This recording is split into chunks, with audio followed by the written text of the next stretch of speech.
Hello and welcome to the simple pendulum experiment. The pendulum is a rather common object.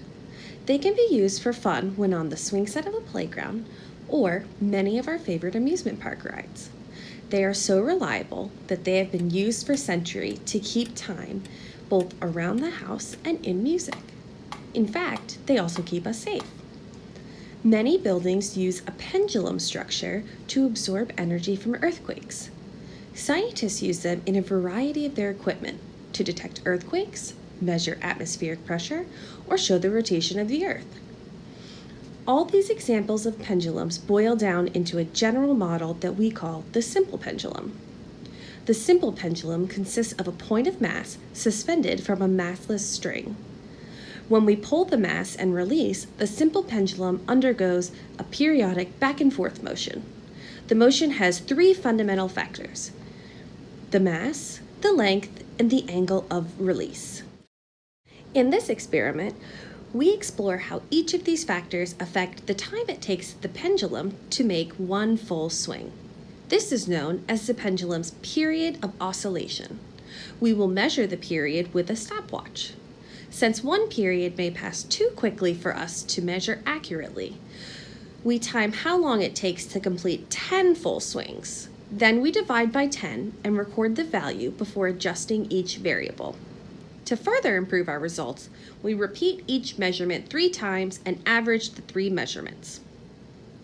We will test the effect of the mass, length, and release angle of the pendulum while keeping the other 2 variables constant. We will test the release angle first, so we place a fixed amount of mass on the hanger.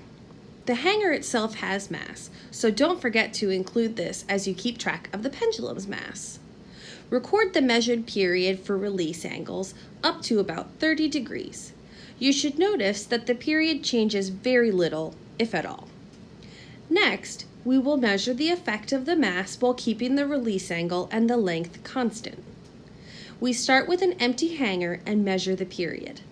Gradually increase the mass to about 130 grams. Again, you should notice that the period changes very little, if at all. Finally, we will test the effect of the pendulum's length while keeping the mass and release angle constant. Pick a mid-range value for the mass.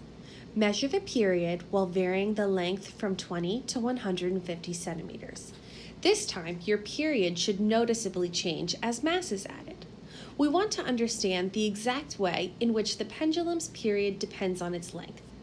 To do this, we need to make sure we use enough different values of length to see this trend. 3 points won't tell us much about the shape of a curve when plotted on a graph. So we see that only the length of the pendulum has a significant effect on its period. Does this agree with the theory of a simple pendulum? To decide, we will need to analyze our data carefully.